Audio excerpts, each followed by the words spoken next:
जननीं शारदा देवीं रामकृष्णं जगद्गुरुं पादपद्मे तयो श्रित्वा प्रणमामि मुहुर्मुहुः. Today, let us try to discuss about the silent eloquence of Holy Mother. When I named the topic, hearing the title of the topic, you may be surprised. Is it not a contradiction of terms? Can silence be eloquent? It is possible that in the life of great spiritual teachers, many contradictions meet. In the same way, when we see Holy Mother's life, she is human yet divine, she is an ideal wife yet a nun, and in the same way, she is silent, yet her silence is eloquent. So let us try to understand this calm, profound, serene nature of Holy Mother. It was not an empty silence, the silence pregnant with knowledge, with full of meaning. There are two types of people who are silent. One is an ignorant and a fool who has nothing to express, who knows very little. That is the tamasic silence. The other is one who is full of knowledge, maybe a realized person. That person is so full of knowledge, he doesn't talk much, he becomes automatically silent. We read in the Naradiya Bhakti Sutra, Sa stabdo bhavati, atmaramo bhavati. On realizing the highest truth, the aspirant, the devotee, becomes still and quiet and revels in the knowledge of the Atman. And both these extremes may look alike, but there is a vast difference between both. Sri Ramakrishna used to tell, he gives the example of an empty vessel. When we try to fill the vessel with water in a river or in a well, it makes a lot of noise while being filled. But on completely being filled up, when it is up to the brim, no more noise is made. In the same way, when we are still half in knowledge, we have only partial knowledge, we talk much and we want to make a big show of it. But those people who are really great and have so much knowledge, they rarely talk like that. Ramana Maharshi, you might have heard, he used to keep silence for many days. Once somebody asked him for an autograph. Then it seems he replied, Ekam aksharam hridi nirantaram rajate likhyate katham. The one supreme word is glowing and shining in my heart. What shall I write about it? So a realized person is like that. There is no need for speaking in case of such people. Actually, the knowledge within is reflected in the face itself. We can also give the example of Satyakama in Chandogya Upanishad. When he came for spiritual knowledge to his guru, the guru, instead of instructing him about any spiritual matters, sends him with a herd of cows to a far-off forest and asked him to return only after the number reached 1,000. With unquestioning faith and obedience, Satyakama immediately left, and when the task was fulfilled and he returned back to Guru, then the Guru observes from distance itself, he exclaims, You look like a man of knowledge, your face is glowing with knowledge. So when there is really great knowledge within, it is automatically reflected outside also. And ordinary teachers, they need oral expression, a language of words to tell what they know. But the spiritual teachers, they don't need such a medium at all. Oral expression is a very gross medium and they don't need it. We hear Sri Ramakrishna in his case, Samsparsha matrena nrinam samadhi. By a mere touch, he could grant the highest samadhi to the disciple. Why? Even the touch is not necessary. A glance, a wish of the spiritual guru can confer the highest knowledge to the disciple.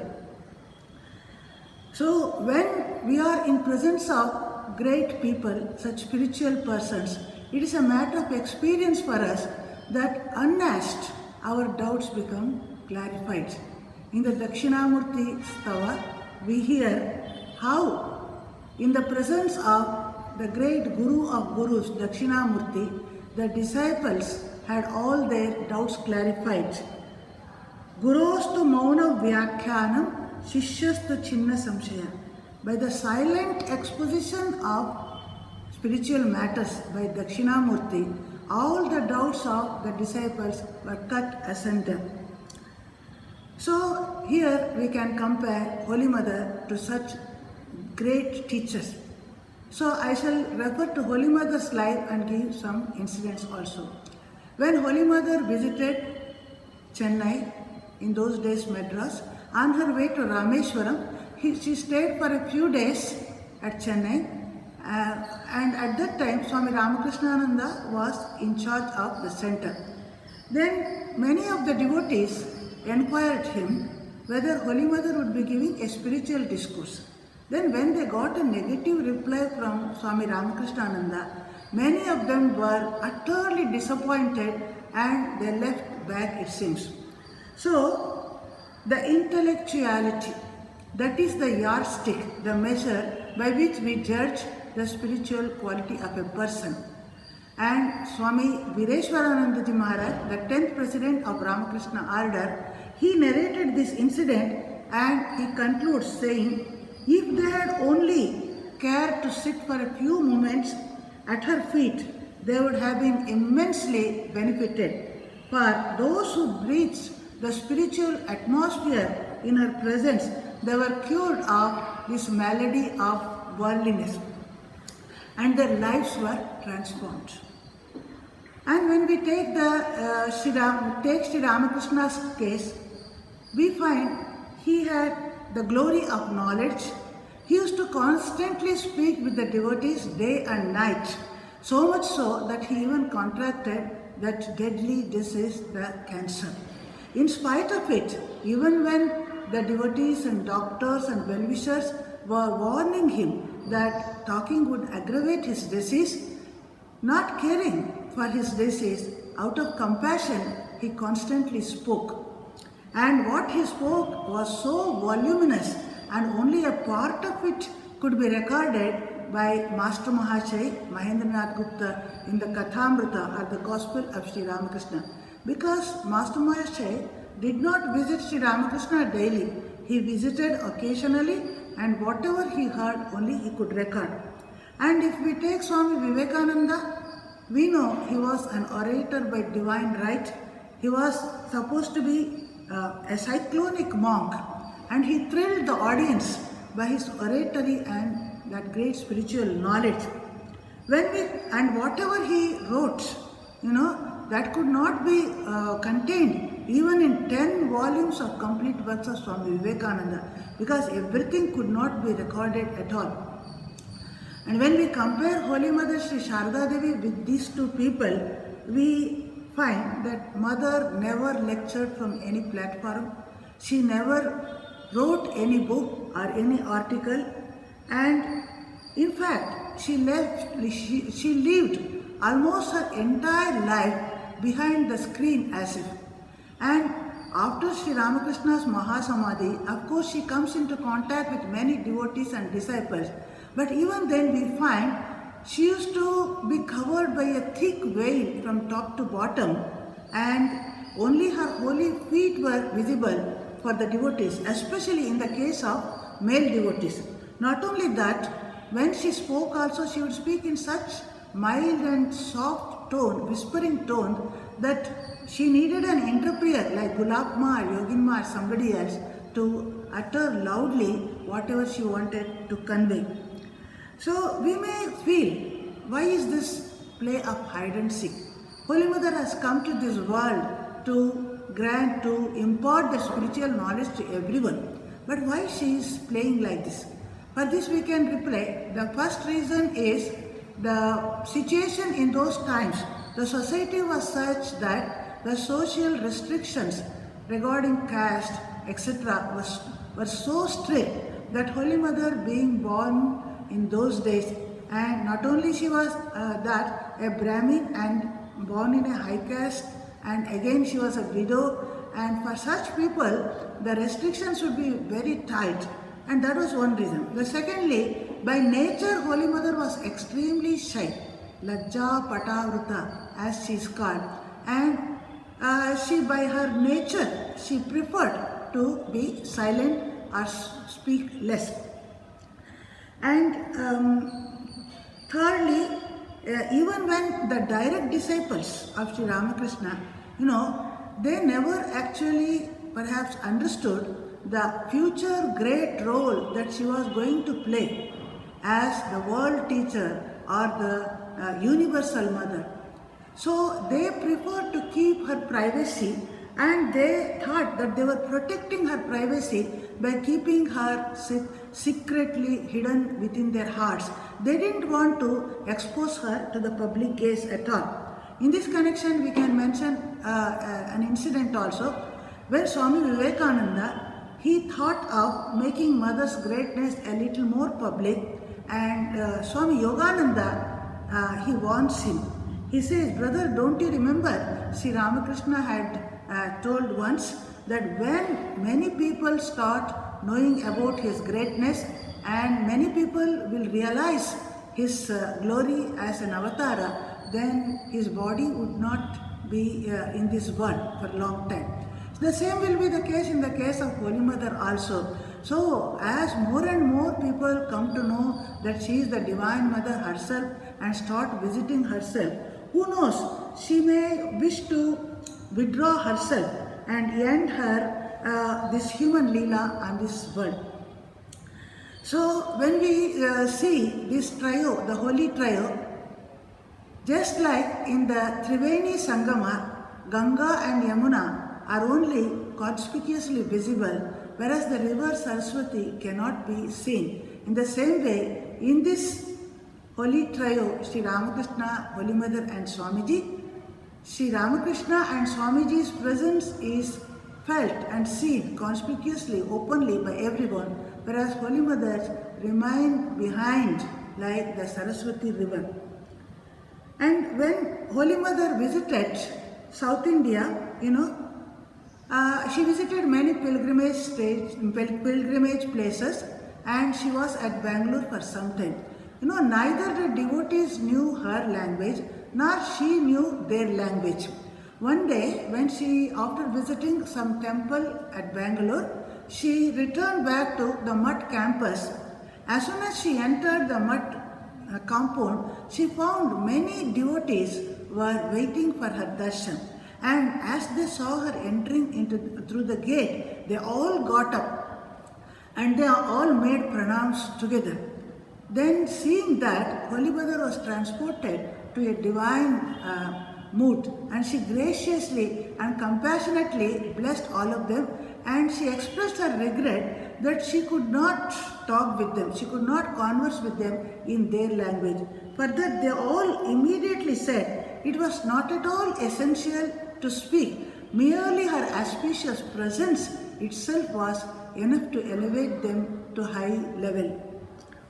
And regarding this, the another devotee, Deva Mata, she was previously known as Lara Glen. She was a devotee of Swami Paramananda, but she stayed in India at Chennai for a long time when Swami Brahmanandaji and Ramakrishnananda stayed, and she served them, and later she visited Holy Mother also. When she came in contact with Holy Mother, she writes, "We did not know the language of each other. She expressed herself in a wordless, deep language of the heart. No need of the language of the words was there." So when there is the language of the heart, what necessity is there for language of the words? So Sharada Devi, even when she came in contact with so many foreign devotees, we see how Sister Nivedita, Christine, Olibull, MacLeod, she could easily converse with them. There was no communication gap at all. They could all feel the oneness with her. Swami Atulananda, he was also a foreign devotee and he was a disciple of Holy Mother. And when somebody asked him, well, in what language did you converse with Holy Mother at the time of Mantra Diksha? Then he very simply, in a unassuming way, he replies, oh well, what language does a child require to converse with its mother? To understand the words of its mother? I just felt like a small baby sitting in the lap of my mother. The entire universe disappeared from my sight. So there was no need for oral conversation at all. So we find in this way, Holy Mother could convey her great message to others. So she met so many disciples, irrespective of caste, creed, and all. She initiated disciples and she could easily convey her message. And Sister Nivedita, they were all so much impressed. They were all highly intellectuals, but still this Holy Mother appears to be an ignorant, illiterate village woman, but they were all so much impressed by her spirituality, and they could read, even when they could not talk with her much, they could understand the spiritual nature of her and they could receive the message from her. And Sister Nivedita writes in a letter to Holy Mother, I would like to quote this. She says, I wish we could send you a wonderful hymn or a prayer, but sometimes even that would seem too loud, too full of noise. Surely you are the most wonderful thing of the Lord.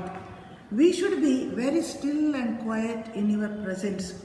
Surely, and these all the wonderful things of the world are all quiet, stealing unnoticed in our life, like the air, the sunlight, the sweetness of the garden and the Ganges.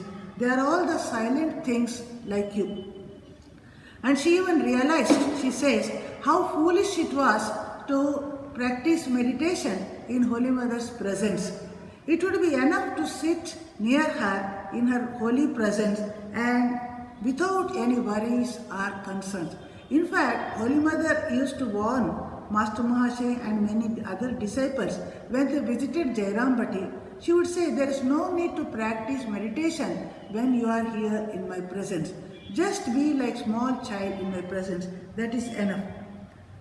Nivedita also writes to MacLeod in a letter, how shall I explain the joy in Mother's presence? If there is any place to soothe the heart and relax, it is here. Just think what attracted Mother to them, what made them feel so much attracted to Mother. That was the calm and spiritual, that profound nature of the Holy Mother. Once a disciple of Holy Mother, he complained to Master Mahasaya, Mahendranath Gupta. He said, well, I had only darshan of Holy Mother and she did not speak even a single word with me. Then Master Mahasaya asked him, did she look at you? Then the disciple said, well, she looked intently at me for some time. Then Master Mahasaya replied, then that is more than sufficient. The rest will be taken care of by her. And another disciple of Holy Mother once asked Swami Shardanandaji, Maharaj, Holy Mother only gave me Mantra Diksha, but she did not elaborate any details about how I should practice spiritual sadhana. Can you please add something and tell something about that? Then Sharat Maharaj said, what a great fool you are really, and how can I add something to what Holy Mother already said? Just obey what she has said and that will be enough for you. And even some disciples, sometimes they asked Sharat Maharaj, it seems, well Maharaj, when Holy Mother gives Mantra Diksha, she takes very short time.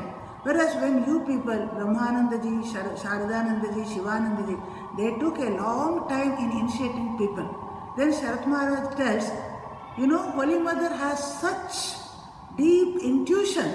As soon as she sees a person, she can understand the in and out of that person, and she knows what is the spiritual ideal of that person and in what direction that person should progress.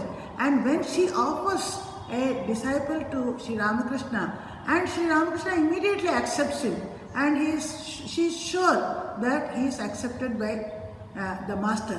Whereas in our case, we have to meditate a long time before we understand what is really good for the person. And when we offer to Sri Ramakrishna also, and we need to make sure that Sri Ramakrishna has really accepted the devotee. So we take a longer time. And it is also known to all of us that any other subject, the objectives, the objects in the external sciences, if you want to explain to others, then you need always a language. You have to orally explain. But the matter of spiritual science is completely different. It is not something to be merely explained in words at all. What we say as Anubhava Vedya, it is a matter of experience, So, Swami Vivekananda used to say, religion is realization. And our scriptures say, Yato vacho nivartante aprapya manasasaha. Avang manasagochara. That is, it is beyond the speech and the mind. The mind and speech, it tries to touch it, but we cannot understand and we cannot grasp the highest spirituality by merely words. So, all great teachers, we find, when they want to practice much of sadhana, they used to retire to secluded places like forests or riversides. But we find, in case of Holy Mother, she never had any chance to practice sadhana in any secluded place. She was always surrounded by so many worldly people.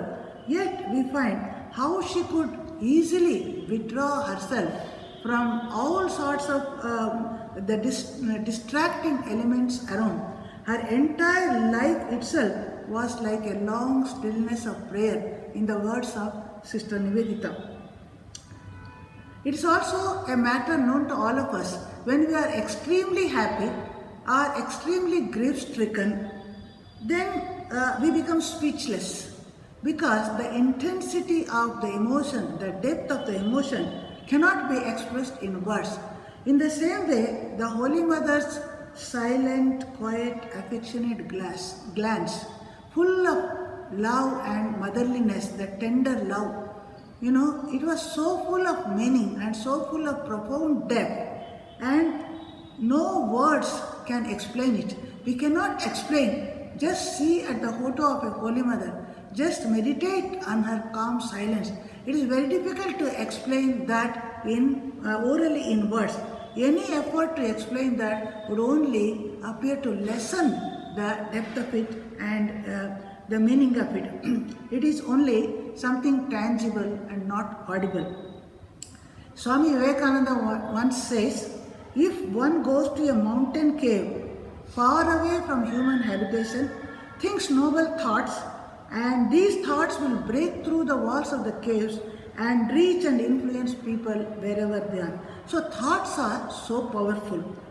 In the same way, the influence of the silent, profound life led by Holy Mother, full of high spirituality, is transforming innumerable people even today after centuries has passed.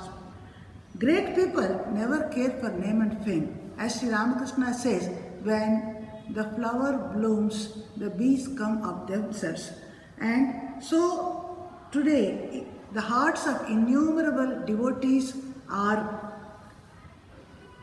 captured by Holy Mother's love, and our heart, it is blooming by her grace. And so let us be silent and hear the voice of Holy Mother.